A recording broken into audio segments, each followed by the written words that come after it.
performed live comedy sword fighting stunt in Iraq and Afghanistan. So I'm very curious about how you went there. Well, when I was a young man, I wanted to be a stuntman and a fight director. I started doing Renaissance festivals, and I put together a comedy sword fighting show called Hack and Slash. The early days of that process, I ended up having a serious back injury, which left me paralyzed. And after being paralyzed, I was able to work my way back from that condition, regain my mobility, and go on to do over 4,000 live comedy sword fighting shows all over the world. And one day while I was in Annapolis, Maryland, I was stepping off of the stage, and these two gentlemen walked up and said, "Hey, we've been fans of yours for years. We were wondering if you would be interested in doing USO shows," because they were from the Pentagon. And we were like, "Sure." So we're very excited. We're like, "Yeah, absolutely." So we put all our marketing material together, and we went over and we dropped it off on their desk on September 10th, 2001. The next day, September 11th, the day after we were in the Pentagon got hit, and the two towers got hit. And they shut down all their offices, and they called us up a month later and they said, "Can you go immediately?" And immediately we had to go get our shots and our paperwork and all that stuff. So we left in November that year, and we went from November to February, went all over Europe as they were building up to go over to Iraq and Afghanistan. On the second tour, they sent us back to Europe. By that point, most of the soldiers were already out in Afghanistan. And by our third tour, we were already in Iraq and Afghanistan. And by our third, fourth, fifth, and sixth tours, we went all the way out to all of the small forward operating bases. We were a mile from the Syrian border in Iraq. We were Baghdad. We were everywhere in Iraq. Had some pretty harrowing experiences there, but those soldiers were out there in the field, and we showed up and made them laugh for 2 hours, which gave them a little stress relief. And no matter what you think of the wars or why they were there, the U.S. military is a all-volunteer military, and that means that they have volunteered to go anywhere in the world to defend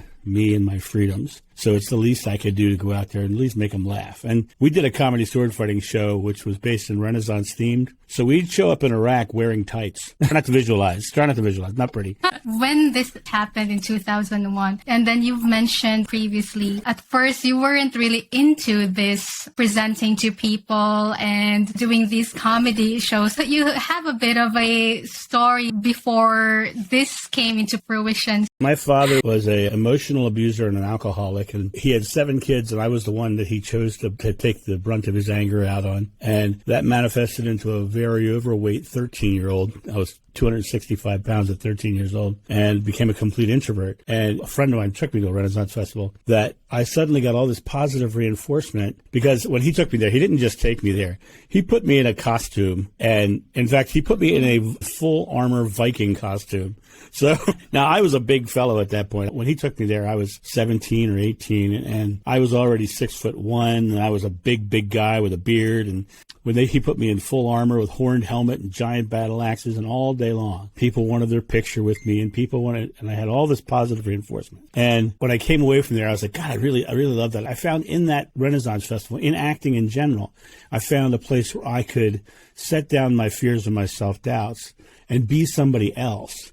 And literally found myself in that process. Of course, once you start getting noticed for something and start being recognized for being good at something, your ego can get out of hand, which mine did for a little while. And I brought that back, thank God, eventually. But eventually, I found the passion for sword fighting. And when I met these two gentlemen at the Renaissance Festival, it was Brad Waller and Payson Burt, and they were so talented, and they were 2 of the top fight directors in the country. And they saw talent in me as an actor and a combatant. And they told me they wanted to help me in my growth, and they gave me their training for free, which I thought was amazing. And so I was getting into the martial arts. I was going for my black belt in Taekwondo, and I was sword fighting, and I was doing all the stage combat at the Renaissance festivals. And then I had my accident, which was a buddy of mine asked me to come help him unload his van. And he was a professional potter. He had boxes of clay in his van. They're 80 pounds apiece. And I went out to his house, and I picked up the very first box. And when I picked up the first box and I turned to set it outside of the van, my spine broke in 2, and I collapsed and was paralyzed. And at that point, they took me to the hospital, and the doctor told me, he said, "We don't think you're ever going to walk again, but if you do, you'll never have a physical career. You'll never be able to, you have to think of a sedentary lifestyle now." And meanwhile, at this point, my goal in life was to be a stuntman, a fight director, and a martial artist. So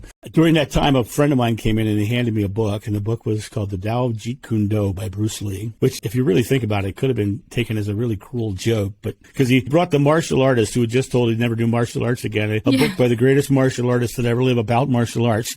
But I found out later that Bruce wrote that book when he was in traction in the hospital, had just been told he'd never do martial arts again. And when you read that book is all about his philosophy of martial arts. It's not about do this, and this style. It's about his mental process through martial arts. And so I found a couple things in there that were really fascinating. One of them was staying very present. Be in the present moment. Don't worry about the past or the future. Worry about being right here, right now, making it the best it can be. The second thing that I found in there was mental flexibility. No matter what anybody said about your life, you don't have to take their belief. You can take your own. And so I decided that I was not going to take the doctor's belief. And I just started taking my moments and I started working my muscles from my neck down, piece at a time. And eventually what happened was I got down to my hips and I actually flexed my hips, and the doctors were blown away because it was below the injury. But at 30 days, I was able to sit up. By the next month, I was able to walk around, and at a year, I was back to what I would call a normal physicality, but not back to the strength that I was before. And in a year and 6 months, I was back to the strength that I was before. And I climbed up on top of a 3-story tower and jumped off. And I went on and did the 4,000 live comedy sword fighting stunt shows, including those ones in the front line after that. Wow, what a journey. When you were there in the hospital and doing this,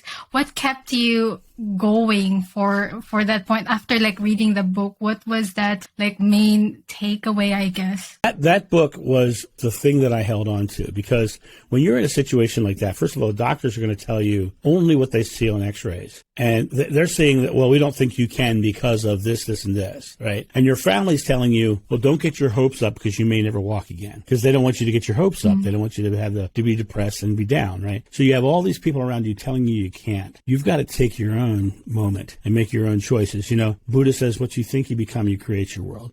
Gandhi says you must be the change you want to see in the world. Krishna said you are the culmination of your thought. And the Bible says, as a man thinketh, so is he. And Jesus said, whatever you ask in God's name is granted. And Moses said God's name is I am. Not what he thinks I am, right? What I am. I have to make that declaration. Mm. So I had to make that declaration every time they would make a counter. So by holding on to that book and staying into the concept of staying very present in my moment, not theirs. Because if I was putting myself in their moment, then I was not going to get out of that bed ever. So I declared my moment and I kept my moment.